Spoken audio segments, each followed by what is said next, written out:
Hello everybody and welcome back into my little dungeon garden. We're going to take a quick look around here. But first I want to show you one of the things that I've been struggling with over this last week. Apparently light fixtures don't last forever. What a surprise. But this one reflector that I've been using, I've probably had this thing for over 20 years now. I got it in the first place when I used to keep red-tailed boa constrictors. It used to be for their heat lamp. So those of you who know me personally have some idea of just how long ago that was. Wow. But yeah, so one of the biggest things I've been dealing with is a dying light. That really helps an indoor garden, doesn't it? Yeah. Let's take a look. So, yeah, as if the 5,000 Kelvin, wasn't just that bit shy of what I need to begin with. This one here keeps going out on me, and I can fiddle with it, and occasionally it'll work, but somewhere up in the top of all that, it's just old. It's not making a good connection anymore.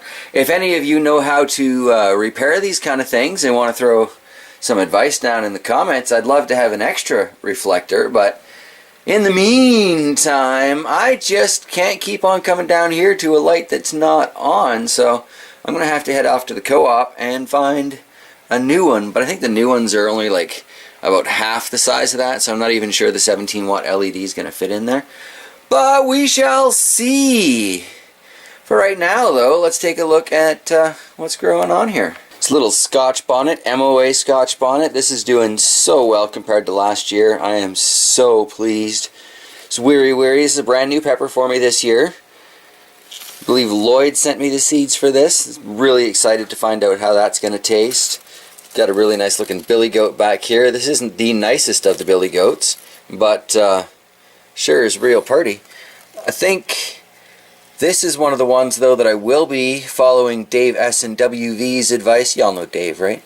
And I'm going to be plucking those flower buds off because I don't want to stunt the growth too bad. And he made a really valid point in his last video about production and stunting of growth and stuff. Now this chocolate moruga also appears to have flower starts in it. Not entirely sure if I'm going to be taking the buds off that or not, because it's the only one I've got growing, so it might end up a permanent dungeon fixture. We shall see. We've got the ahi penic here. This is looking a little on the wilty side. How light is that? But it's not too light, so it's got some moisture in there. Maybe a deficiency of some kind. Maybe just not getting enough light. Who knows? We've got the chocolate hab down here. This is looking pretty darn good. New growth not quite popping up above the old growth there, so we'll just fiddle with it a little bit. Some funky stuff going on with my eggplant leaves. Kind of getting the same discoloration that the cucumbers are over in the hydroponics. So that'll be interesting. Here's an Oro de Ecuador pepper coming along nicely. That one's from Dave S and WV. Excited to give that a try. Did a taste test on that. Well, he did a taste test on that, and seemed like it was kind of an interesting thing. Let's check the shelf below. Doing a quick check on the lights, we can see that for the most part they're still sticking to the PVC, so that's good. Still got that one original section there. I think I'm going to cut some really thin strips of electrical tape and try and basically tape it up in between the diodes, just so I can keep it up there. Maybe a hair tie or something, I don't know. There's got to be a simple solution. I seem to find simple solutions for most things, so there's one out there. I have faith. What do we got here? It's Trinidad Small Cherry. That's coming along nicely. Just shared a memory on Facebook. You know how those are coming up all the time these days, and it was like my nicest pepper start last year was the G2 Sweet Heat, and I gotta say, pretty much all of these are just blowing that right out of the water. Let's look behind the engine Jwala here, and you can see I've got some Gale started. It's not doing particularly fabulous. Could definitely use some loving in there. Feels pretty light though. Could use some loving in the form of water, I think. Let's take a look at this Primo. This is looking really nice. Grr, my shelf's a little crowded. What I really need is a table down here. But look at that. And ladybug. Working it, buddy, working it.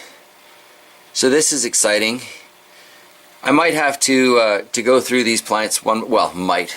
Who am I kidding? I definitely have to go through these plants one by one and decide who's going outside, who's staying inside, and who's getting topped, who's getting the buds taken off, and who's being just left alone.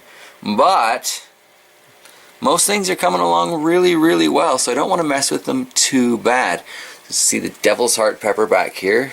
It's looking alright. And yellow scorpion back there. Looks like it might have some fruit on it that I'm going to have to take off there, or flower buds anyway. What's this one here? Is almost touching the light back there. Let's do some digging. Here's the M.A. Wartrix. That's very light. Definitely got a water in here today. Oh, that's another El Oro de Ecuador. Look at this thing though. That is just doing great, and it's starting to branch out in there, so that's exciting. Yeah, I definitely got to go get that other light so these things can get just that bit more energy from those. That'll be good though, that'll be good. What's up on the seed starting tray? So over here we've got that tomato slice that I started. Doesn't look like anything's going on there. Well, actually it started itself. Got chocolate ghost seeds I put in a couple days ago. Nothing there yet. Early Canada improved watermelons that I wasn't really thinking and can't quite close this. Appear to have dried out on me, so I'll water those and we'll try again. I got a bunch of sunflower seeds that I'm starting here. This is going to be an annoying sound, bear with me. There, actually wasn't too bad. What do we see? What do we see? Open! We got a little bit of cresting going on in the soil here, so they might be starting up. Only put 11 in there, but I figure at this point with our short season I really need to get an early start on those. Hungarian yellow wax pepper seeds not popping up yet. Been having some issues getting those started this year, which is a bit of a bummer. Nice little pepper. You know what I realized is I don't have any banana peppers growing yet, which is crazy because they did really well here last year. Over here underneath the fluorescent light, and then once again, this is at the 6500 Kelvin. Things are doing really well, even though I had to lift it up last week because of the tomato. Look what this thing is doing to me again. So I'm going to try and follow the suggestion that I should just lower the tomato a bit. I might even cut it back because I've got suckers coming up and they're trying to do their thing. But at the same time, I could have sworn I saw flower starts in the beginning of all this mess the other day. So that's a tough call. That's a tough call. I'd really like to be able to harvest some dungeon tomatoes. To me, that just sounds really fun. These cucumbers are toast. I'm just going to pull these out right now because they're not doing much for me. Look at that tiny little root systems. And I will start some of these again outside. Because last year I started some inside, started some outside, and got about the same results from both. So, who needs it? Let's drop those there for now. Got a little cleanup to do. Here we can see some beautiful purple flowers coming up on this Chinese 5 color. That's awesome. I love pepper flowers. I mean, not only because, you know, peppers, but to me it's just a really pretty little flower. The Chinese 5 color beside it. Got lots of flower starts on it as well. One of these will stay inside, one of them will go out. Decision still has not been made. The billy goat, this guy here. Pretty sure that's the billy goat anyway. Oh yeah. Do you see?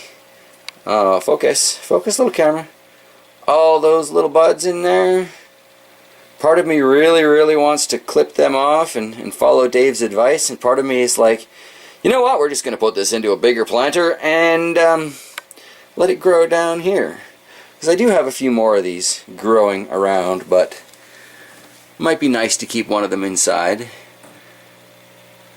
Speaking of things that are getting transplanted to larger pots though, let's look just in front of the hydroponics. And what do we have? We have 3 happy little pepper starts. So in this giant green pot here, we've got the Bahut Jalokia yellow. This is the one that kind of, the aphids ate the very top of it. So it branched out like I had topped it. I've got 3 nice tops coming up on it now. I'm really excited for the potential production of this plant. That's why it's in one of these containers that's got the hole. So if I do take it outside, the water will seep through, it'll overflow, I won't have to worry about flooded plants. This Naga Black, on the other hand, is not going outside. Turns out this was the last seed I had for this, and I'm just not going to take that chance. But if we look in there really closely, there are the beginning of flower buds in there too. So looks like I might just get some decent dungeon production in the long run.